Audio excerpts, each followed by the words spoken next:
और बहनों, राष्ट्रपति जी ने आपातकाल की घोषणा की है। 26 जून की सुबह सूरज तो निकला था।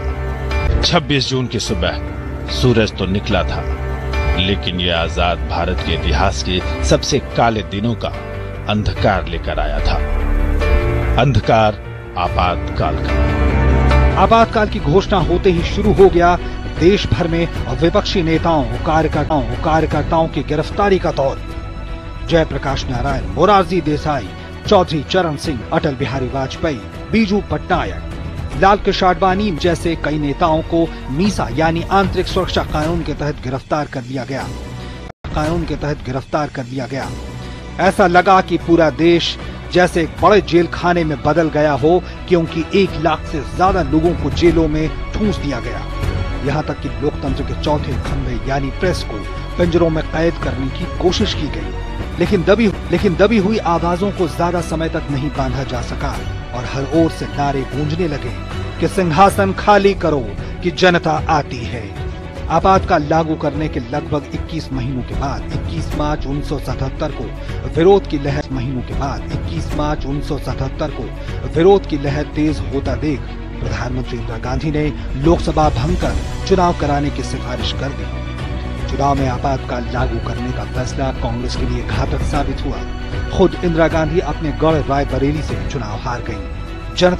जनता पार्टी भारी बहुमत से सत्ता में आई और पहली बार केंद्र में किसी गैर कांग्रेसी सरकार का गठन हुआ।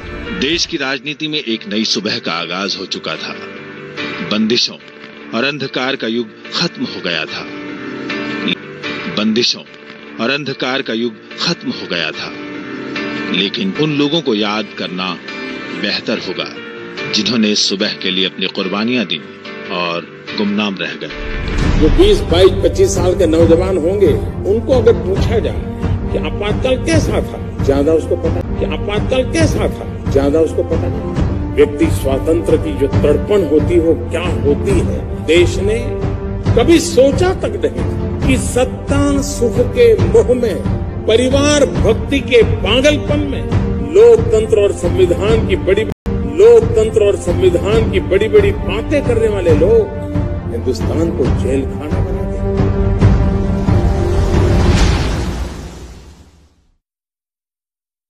25 जून की वो रात देश की आत्मा को कुचल दिया गया था। भारत में लोकतंत्र संविधान के पन्नों से पैदा नहीं हुआ है। भारत में लोकतंत्र सदियों से हमारी आत्मा है। इस आत्मा को कुचल दिया गया था। देश के मीडिया को दबोच दिया गया था। देश के महापुरुषों को जेल के सलाखों के पीछे बंद कर दिया गया था। पूरे हिंदुस्तान को जेल खाना बना दिया गया था। और सिर्फ किसी की सत्ता चली न जाए इसलिए न्यायपालिका का जजमेंट था। न्यायपालिका का अनादर कैसे होता है, उसका वो जीता जागता उदाहरण है।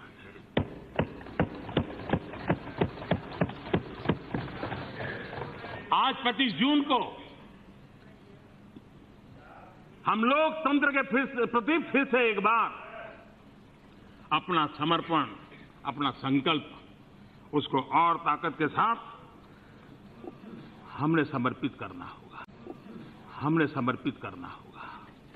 संविधान की बातें बताना और संविधान को कुचलने के पाप करना, इन चीजों को कोई भूल नहीं सकता है।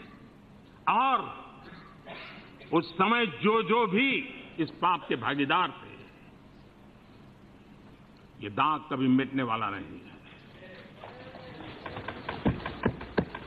और इस दाग को बार बार स्मरण करने का भी जरूरत है, ताकि देश में फिर कैसे कोई ऐसा पैदा न हो जिसको इस पाप के रास्ते पर जाने की इच्छा हो जाए।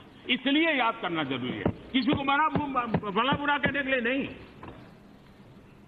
लोकतंत्र के प्रति आस्था का महत्व क्या है, ये समझाने के लिए भी लोकतंत्र पर किस प्रकार से प्रहार हुआ था, ये स्मरण कराना जरूरी होता है।